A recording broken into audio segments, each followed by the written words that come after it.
Današnja tema oziroma vprašanje, ki te nekako pozovem, da si ga zastaviš, pa je, kaj cene govorijo o tebi in kaj govorijo o tvojem poslu. In zdaj tukaj ni mišljeno, da bomo se obsojali ali pa da bomo rekli, to je boljše, pa to je slabše. Ni fora v bistvu v tem, kaj je boljše, pa kaj je slabše, ker ni. Ampak fora je v bistvu, da je fajn, da se vprašamo, kaj mogoče cene, ki jih imam za svoje storitve, za svoje produkte, govorijo oziroma sporočajo o meni in mojem brandu. In če v bistvu mi dajemo na trg neke mix signale, da smo enkrat prestižni brand, drugič imamo zelo nizke cene, lahko zelo hitro tudi zmedemo naše potencialne stranke. Tako da je fajn, da imamo neko konstanto oziroma če imamo običajno, ne vem, zelo visoko ponudbo, da potem je nek razlog, zakaj je neka druga ponudba recimo zelo nizkocenovna. Zdaj, kaj torej sporočajo? Prva zadeva, verjetno, ki vsakemu pade na misel, je percepcija kakovosti. Torej, glede na ceno lahko hitro običajno pomislimo, ali bo nekaj veliko vredno, ali je nekaj bolj profesionalno, ali je nekaj pač za na hitro. In seveda ni narobe in prav, ker je odvisno pač, kaj naše stranke tudi potrebujejo.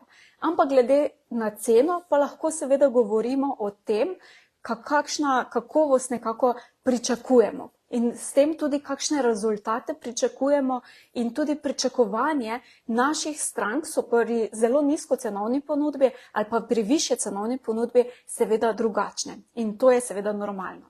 Zdaj, tukaj seveda ne gre za nobeno manipulacijo ali kaj takšnega. Jaz vedno zagovarjam, da razmerje med ceno in pa vrednostjo je zmeraj desetkratnik vrednosti, torej da je cena v bistvu 10-krat nižja kot vrednost. Se pravi, dobijo 10-krat več, kot v resnici plačajo, takrat je v bistvu dober del. Torej, percepcija kakovosti je prvo, o čemer se mi pogovarjamo oziroma kaj nekako naše potencialne stranke tudi opazijo. In če ti dam recimo za primer, jaz bi recimo moj program Legendarni lahko naredila kot samo en mini spletni tečaj, ki bi ga dala na trg lahko po zelo nizki ceni ali pa po občutno nižji ceni. Ampak v bistvu, ko sem jaz se nekako fokusirala v ta program, sem želela res, da imajo moje stranke maksimalne rezultate. In da pridejo do maksimalnih rezultatov, seveda potrebujejo več elementov in pa idealno je, da imajo na voljo tudi mojo podporo, moje izkušnje, da jim pomagam. In če jaz v bistvu v paket želim zapakirati res eno tako holistično zadevo, ki res vodi do rezultatov, potem seveda to ne more biti nekaj nizkocenovnega, ker potem v bistvu jaz kot podjetnica oziroma ponudnik nekih storitev ne morem priti čez.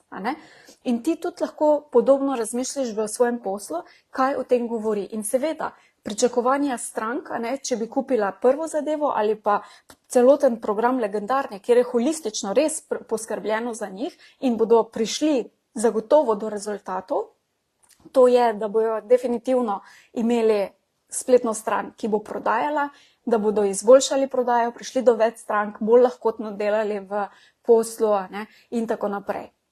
Če bi bil program manjši, pač seveda lahko imajo tudi neke manjše uspehe, ampak v bistvu pričakovanja so tam potem lahko čisto drugačna.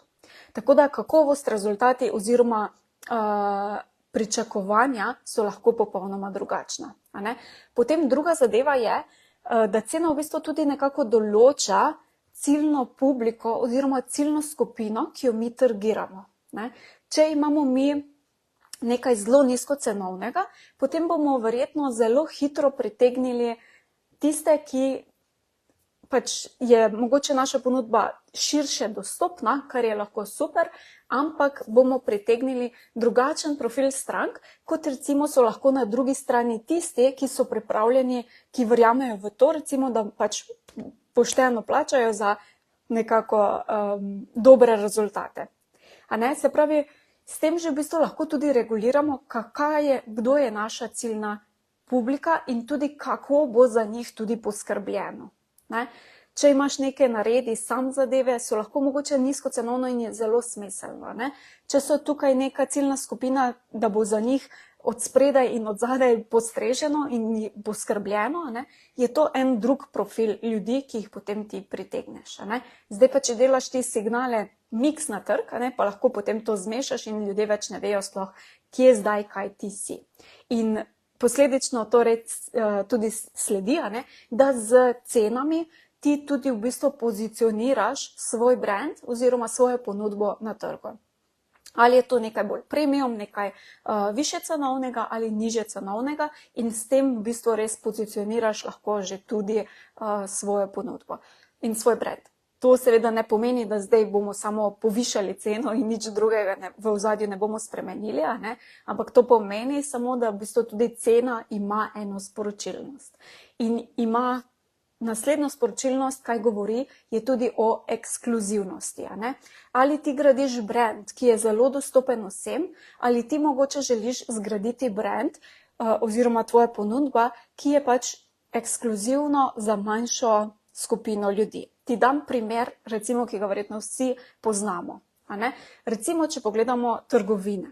Trgovina Hofer Lidl je recimo namenjen, je v bistvu taka mogoče malo nižje cenovna in je bolj za širšo publiko. Ne? In so tudi pričakovanja tam drugačna, se pravi, produkti so na policah drugače zložene, ne? Niso police lepo zložene in tako naprej. In ti nišče tudi običajno prodajalci, pač je samo postrežno bolj. Ne?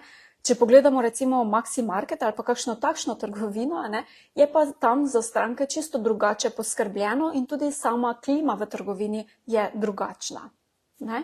Tako da v bistvu tukaj je fajn, da res razmislimo tudi o tem, kaj cena v bistvu sporoča v javnost in to v bistvu bi bilo fajn, da se določi že, ko gradimo temelje brenda. In prej sem omenila tudi vprašanje, kaj govori tudi o tebi, ne samo cene o tvojem brendu. Ne? Tudi o tebi v bistvu lahko cena oziroma koliko ti investiraš tudi v druge programe veliko pomeni.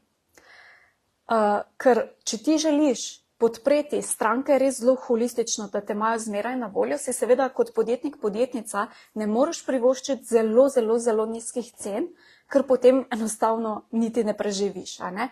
In je potrebno torej to tudi regulirati, tako da v bistvu pove to tudi o dostopnosti, kako dostopen oziroma dostopna si ti lahko. In ne vem, pri meni recimo moji legendarni imajo nenehen dostop do mene, da jim podprem. In če recimo imajo kakšen odprti projekt ali pa ravno sredi lanča, pa ali kaj gre super ali pa kaj ne gre najboljše, ne, lahko vprašajo, imaš kakšno idejo, kaj še naj naredim. Ali pa ne vem, pripravijo sekvenco mailov ali pa vabilo ali karkoli, lahko potem takoj dobijo res konkretni feedback, kaj se da tudi izboljšati. Ne. Tako da podpora je v bistvu res zelo pomembna. In fajn se vprašati tudi to, ne, da investiraš ti vase in pa v svoje podjetje oziroma v svoj brand ali tukaj zelo stiskaš. Zakaj? Jaz recimo sem bila pred leti med temi, ki sem mislila, da lahko do vsega pridem sama, se vse sama naučim, dokler nisem pač res investirala v različne programe, različne mentorje, potem pa je to res ena taka bližnica, kjer hitreje greš, napreduješ v poslu. Zakaj? Zaradi tega, ker na eni strani pridobiš seveda neko znanje, dodatne izkušnje, dodatno feedback, ki pač je res zate. Ne? Dobiš torej samo to znanje in na drugi strani se sproži tudi ena čisto druga energija.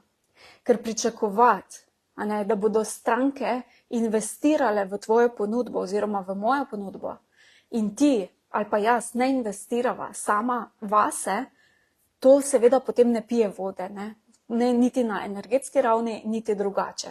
Tako da tudi iz tega vidika je res zelo pomembno, da tudi o tem razmišljamo, ker ravno včeraj sem bila na enem seminarju in mi je bilo tako zanimivo, ki je ena, zdaj ne vem, ali